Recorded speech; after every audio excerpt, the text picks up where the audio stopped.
Welcome to this explainer, the mind's matrix, outsmarting your own brain.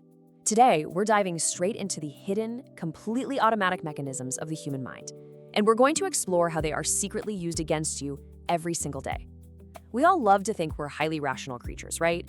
Totally in control, meticulously weighing the pros and cons of everything we do. But science tells a completely different and honestly fascinating story about who is actually in the driver's seats. A bat and a ball cost $1.10 in total. The bat costs $1 more than the ball. And if your brain instantly blurted out that the ball cost 10 cents, Daniel Kahneman just proved your mind is actively lying to you. Don't worry, you're not alone here. It's an incredibly common trap that catches out even students at Ivy League universities, just because your brain desperately wants to take the easy way out. So why is that 10-cent answer wrong? Well, let's break it down. If the ball was 10 cents, the bat would be $1.10, bringing the total to $1.20. The actual answer is 5 cents for the ball and $1.05 for the bat. If you do not learn how these cognitive shortcuts operate, you will continue to lose thousands of dollars to marketing traps designed specifically to exploit your biological flaws. Section 1, the lying mind. Now, getting a simple math riddle wrong is one thing. The stakes there are pretty low. But what is the single cognitive bias that makes us stay in bad relationships and failing businesses far longer than we should? Why do we actively choose to suffer when all the logical signs tell us to literally run the other way? Section 2, System 1 versus 2. Okay, let's jump in. To solve this mystery, we first have to map the brain using Nobel laureate Daniel Kahneman's groundbreaking behavioral economics framework. His work radically changed how we understand human thought, basically dividing it into two distinct, continuously battling agents right inside your head. Kahneman reveals that our mind relies heavily on a fast, automatic, and emotionally driven System 1. This system runs constantly in the background. It effortlessly recognizes faces, reacts to sudden danger, forms first impressions, all of that. Compare that to a deliberate, logical, but remarkably lazy System 2. System 2 is what you use to file your tax return or, learn a new language. It's highly analytical, but it requires massive amounts of physical energy and glucose to operate, which is exactly why your brain prefers to leave it turned off whenever humanly possible. Notice the sheer imbalance here. Astonishingly, roughly 96% of all your daily decisions are made completely on autopilot by System 1. To really put that into perspective, your brain processes an overwhelming 11 million bits of information per second, while your conscious, logical System 2 handles a mere 50. We walk around convinced that we're making these careful, calculated choices, but the reality is that System 1 is running the entire show. This illusion of cognitive control was famously exposed back in a 1974 academic paper by Kahneman and his colleague Amos Tversky.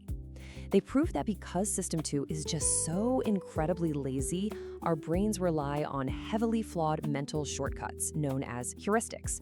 Think of them as rules of thumb your brain uses to save energy.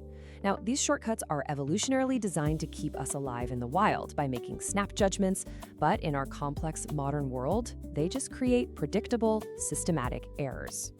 Section 3, the anchoring trap.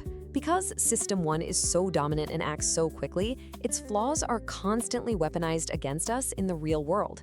Let's start by looking at a powerful pricing illusion known as anchoring. So, what exactly is this? Anchoring happens when individuals overly depend on the very first piece of information they receive, the anchor, and they fail to adjust their judgment even when new, more accurate facts are presented. Your brain quite literally gets stuck on a number without you even realizing it's happening, setting a completely arbitrary baseline for every single decision that follows. Let's look at this in a real-world financial scenario. If an item is initially priced high at $500 and then suddenly reduced to $300, your System 1 perceives a massive bargain based on that first anchor. You feel like a genius shopper, completely ignoring the fact that the intrinsic value of the item might only be $200. Let that sink in. You didn't save $200, you actually overpaid by $100. But the anchor completely convinced your brain otherwise. This cognitive bias is so powerful it distorts almost everything. Kahneman and Tversky proved this with a brilliant experiment where they spun a visible wheel of fortune rigged to land on either 10 or 65 right in front of participants. Then they asked those people to estimate the percentage of African countries in the UN. Those who saw the 10 guessed 25% on average, but those who saw the 65 guessed 45%. An entirely random visible roulette wheel hijacked the logic of highly educated people. We see the exact same thing in real estate, where buyers forecast current house prices by arbitrarily anchoring to historical highs rather than actually evaluating current market fundamentals. Section 4. Your loss aversion score. Moving from the pain of an anchored retail price directly into a broader biological fear, let's expose how deeply your own brain fears losing. At this 4-minute mark in our explainer, I want you to take a quick psychological test. If I offer you a simple coin flip right now, where you have a 50% chance to lose $100, but a 50% chance to win $200, do you take it? Think about it for a second. The underlying math says you absolutely should take this bet every single time. Well, if you hesitated to accept that mathematically profitable bet, your System 1 is suffering from loss aversion. This proves that the idea of losing $50 causes far greater distress and anxiety than the joy of finding $50. From an evolutionary standpoint, we are literally biologically wired to hate losing significantly more than we love winning. And this isn't just a vague feeling, it's a highly measurable metric.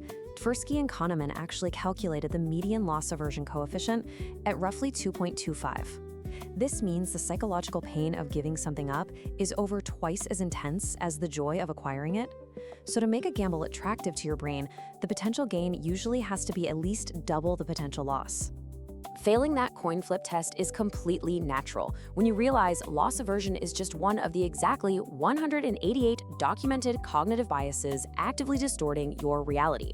You are navigating the world through a dense, invisible fog of mental filters, and each one is constantly nudging your behavior and altering your perceptions without you ever even noticing. Section 5. The sunk cost fallacy. This intense biological asymmetry between loss and gain smoothly transitions us to answering the open loop from the very beginning of this explainer. Why do we stick with things that are clearly failing? The reason we stay in bad relationships and failing businesses is the sunk cost fallacy. This is a direct byproduct of our loss aversion that makes it psychologically agonizing to abandon our past investments of time, money, and emotion. We simply cannot stomach the idea that our previous efforts were a total loss, so we end up throwing good time and money after bad. Just like an investor holding on to a losing stock because they refuse to realize the financial loss, we sit through incredibly boring movies simply because we bought the ticket, letting System 1 override our rational judgment. Look, the money is already gone. Staying in the theater doesn't magically get the money back, it just steals your precious time as well. But System 1 absolutely hates to admit defeat. Section 6. Outsmarting your own brain. Now, it's not all doom and gloom. You cannot simply delete these evolutionary biases from your brain, but you can definitely learn to recognize the traps before they trigger.